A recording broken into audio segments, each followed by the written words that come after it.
दुशासन!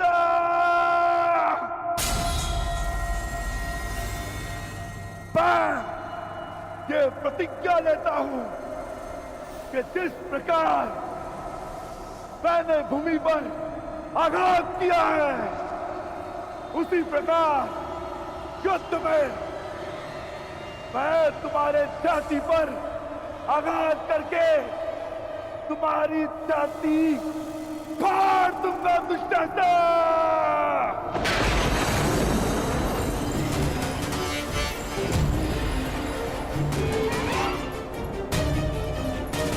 तुम्हारे छाती के लहू से याज्ञसेनी के केश धोऊंगा।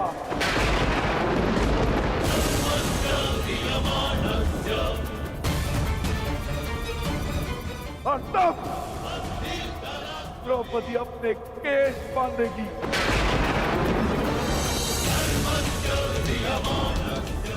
तुम्हारे छाती का लहू पीकर मैं अपनी प्रतिज्ञा पूरी करूंगा।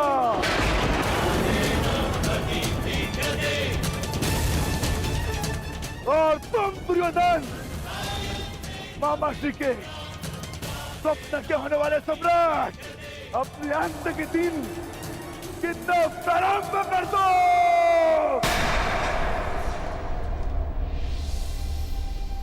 दुर्योधन, मुझे तो भय लग रहा है भीम का।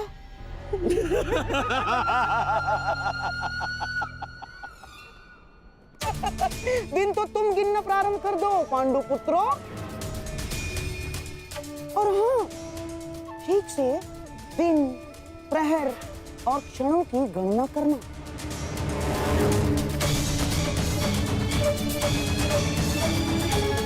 कहीं चूक गए तो? फिर से वनवास। जाओ। अवश्य गिनेंगे मामा श्री। मैं पांडुपुत्र सहदेव ये प्रतिज्ञा लेता हूं कि ये वनवास समाप्त होने के पश्चात मैं आपका वध करूंगा।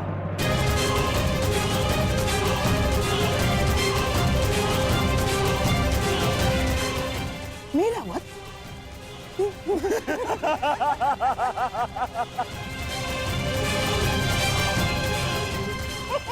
जाओ।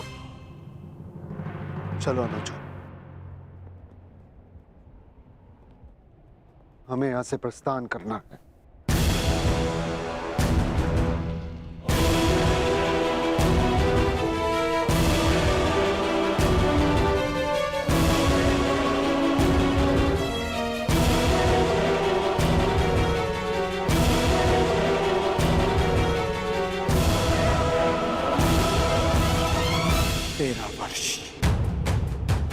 स्मरण रखना, और तुम भी स्मरण रखना कि 13 वर्षों के पश्चात उस महासंग्राम में तुम्हारा सामना मुझसे होगा।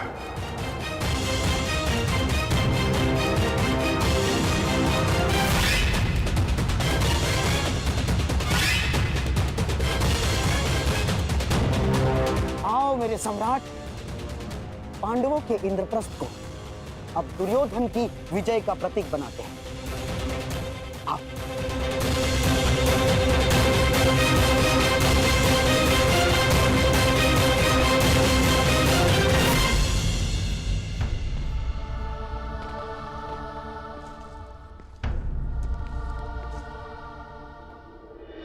नारायणं नमस्कृत्य नरं चैव नरोत्तमम् देवीं सरस्वतीं व्यासं ततो जयम् उदीरयेत्। नारायणं नमस्कृत्य नरं चैव नरोत्तमम् देवीं सरस्वतीं व्यासं ततो जयम् उदीरयेत्।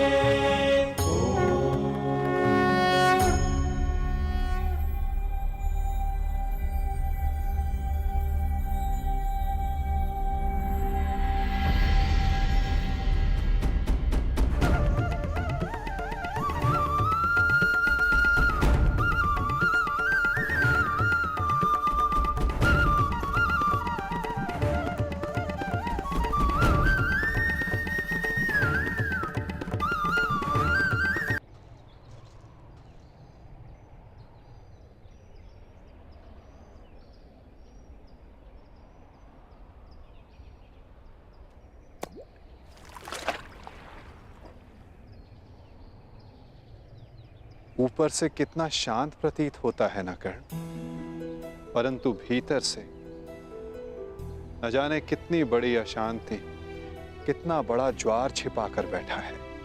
आपने मुझे जल की अशांति के विषय में बताने के लिए तो नहीं बुलाया केशव। जल की बात कौन कर रहा है कर्ण? मैं तो मनुष्य के मन की बात कर रहा हूं।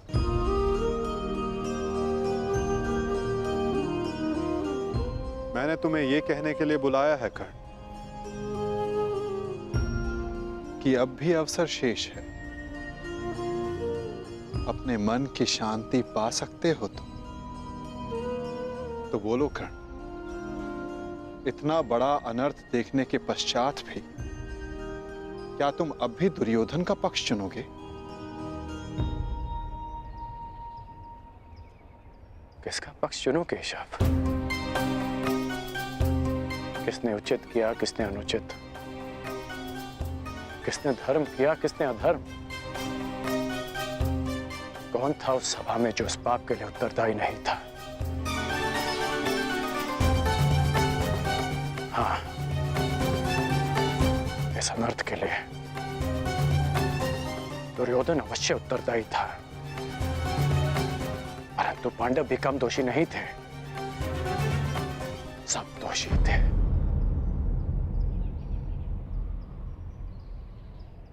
मैं भी दोषी हूं केशव। तुम अब भी प्रायश्चित कर सकते हो कर्ण। कर सकता हूं केशव, परंतु अब प्रायश्चित का नहीं, दंड पाने का समय है। अपने कर्मों का फल पाने का समय है। अनिच्छा से ही सही, परंतु द्रौपदी का अपमान होते हुए मैंने भी देखा। विवश होकर मैंने पांचाली को वेश्या कहा। एक स्त्री के लिए मेरे मुख से ऐसे शब्द निकले केशव।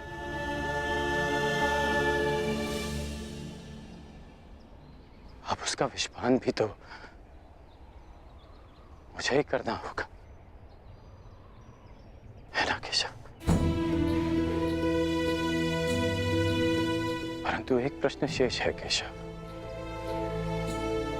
मैंने तो पाषाण होना चुना, परंतु जिसे आपने पंख बनाया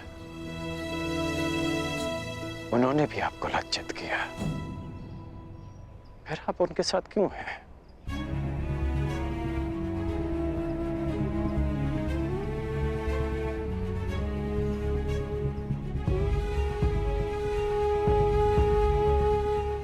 यही प्रश्न उस पंख ने भी मुझसे किया था और जो उत्तर मैंने उसे दिया वही उत्तर मैं तुम्हें भी दूंगा कर्ण।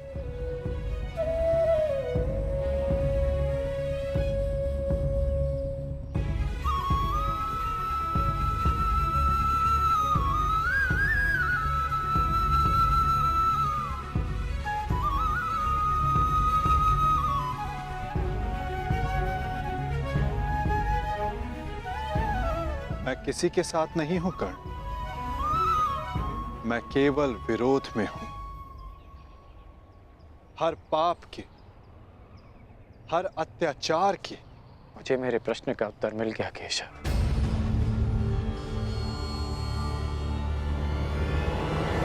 परंतु हमारे मार्ग अलग है। अब हम सीधा युद्ध में मिलेंगे केशव, जहां मैं दुर्योधन का साथ दूंगा। अपना कर्तव्य निभाने के लिए नहीं, परंतु द्रौपदी के साथ जो पाप हुआ उसका परिणाम भोगने के लिए। मैं जानता हूं केशव कि 13 वर्षों के पश्चात एक महासंग्राम होगा, एक महाभारत होगा। आप मेरे विरुद्ध खड़े होंगे। आप अपना धर्म निभाइए और मैं अपना धर्म निभाकर अपना पश्चाताप पूर्ण करूंगा।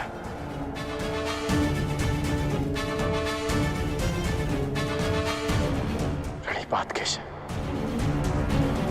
न्यायानाम् अधिकाराणाम् प्राप्त्यर्थं साम्राज्यर्थं न्यायानाम् अधिकाराणाम् प्राप्त्यर्थं साम्राज्यर्थं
उत्तम, अति उत्तम।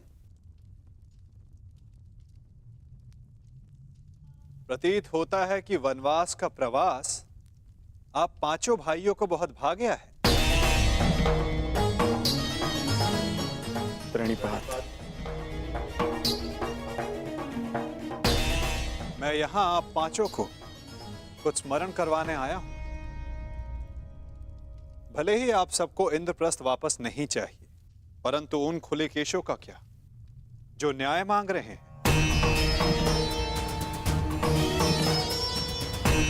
इस भांति वनवास के प्रवास का आनंद उठाकर आप इन खुले केशों को न्याय दिलवाएंगे।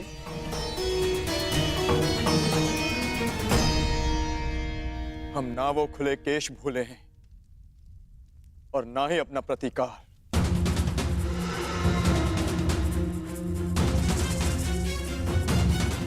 हम युद्ध की तैयारी कर रहे हैं माधव। जो युद्ध होगा वो ऐसा युद्ध होगा जो ना आज तक कभी हुआ है और ना कभी होगा।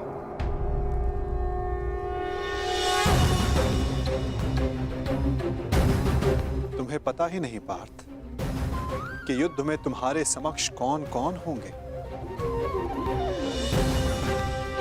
दुर्योधन, दुशासन,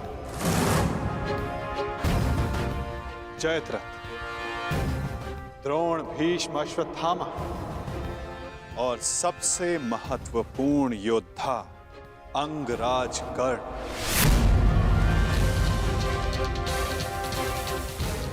ये एक भीषण युद्ध होगा और इस युद्ध की तैयारी भी भीषण करनी होगी पार्थ।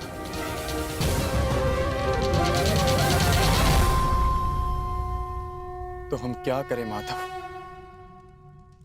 हमारा मार्गदर्शन कीजिए। जब लक्ष्य कठिन हो तो मार्ग भी सरल नहीं होता पार्थ। एक कठिन मार्ग से जाना होगा, एक कठिन यात्रा करनी होगी पार्थ।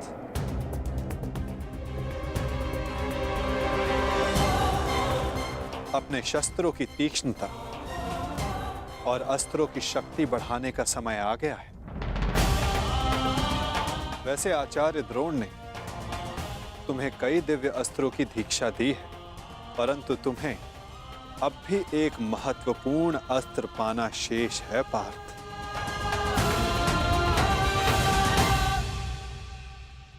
पशुपतास्त्र।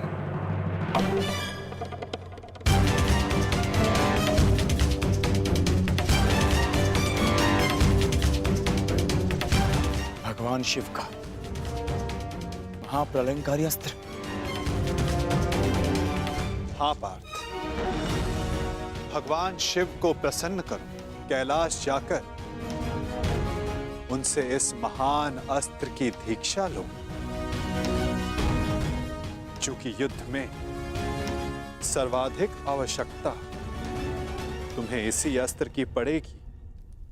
ठीक है माता, जैसा आप चाहते हैं वैसा ही होगा। मैं आज अभी कैलाश के लिए प्रस्थान करता हूं। तुम्हारी सफलता की कामना सहित मैं तुम्हें विदा करता हूं पार्थ, परंतु फिर से स्मरण करवाता हूं, मार्ग बहुत कठिन होगा और बाधाएं बहुत भयंकर।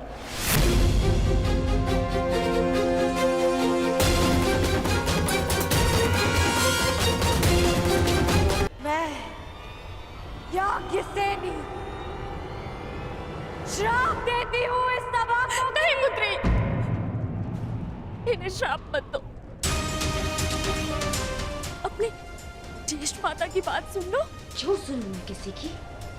क्यों? जब मेरी चीत्कार किसी ने नहीं सुनी तो फिर क्यों? क्षमा कर दो पुत्री।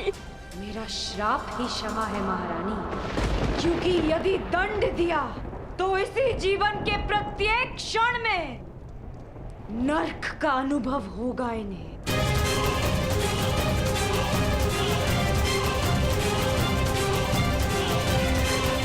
ठीक कहा पुत्री पांचाली।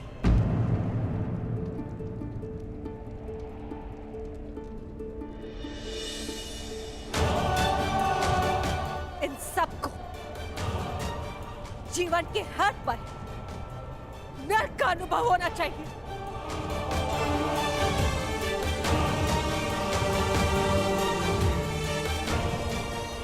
हस्तिनापुर के रक्षकों के मध्य, हस्तिनापुर के आचार्यों के रहते, संसार के सबसे बड़ी नीतिवानों के मध्य यह नरक कैसे हुआ?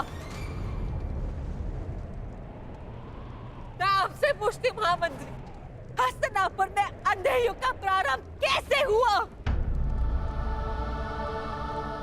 क्यों नहीं आपने इच्छा मृत्यु मांग ली ताजश्री? और आपने क्यों नहीं अपने ही वाणों से अपने हृदय को भेद लिया द्रोणाचार्य?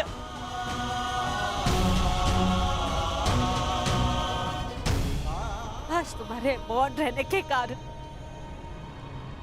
देवताओं पर से विश्वास उठ चुका है मेरा। कैसे होने दिया ये अपना? कैसे बन गए इनके दास? कैसे? मैं द्वारका से कृष्ण की नारायणी सेना लेकर आऊंगी और बलराम के बल से विनाश कर दूंगी इसका।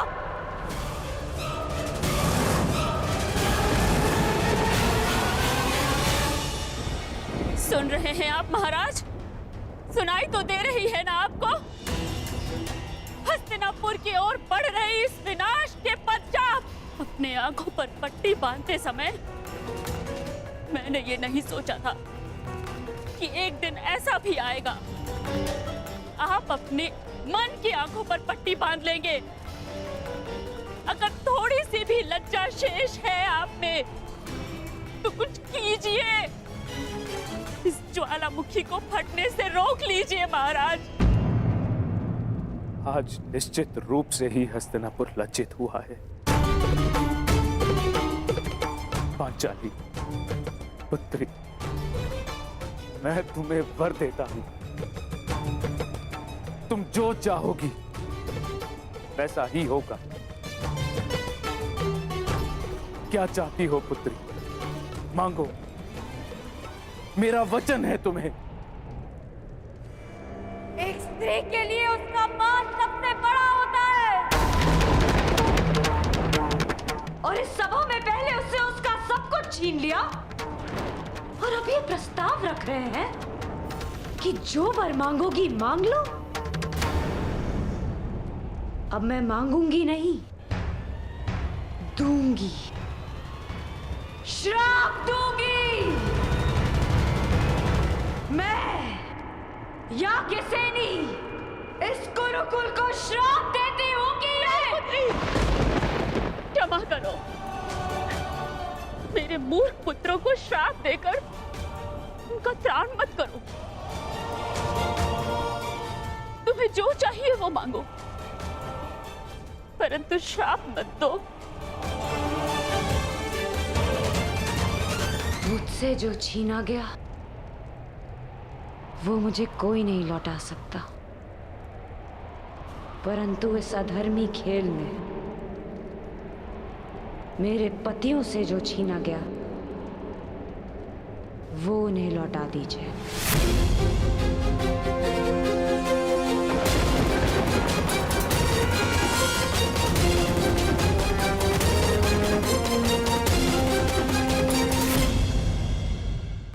शस्त्र छीने गए, उनका राज्य छीना गया, उन्हें उनका बल, उनका मान, उनके शस्त्र और उनका हारा हुआ राज्य लौटा दीजिए।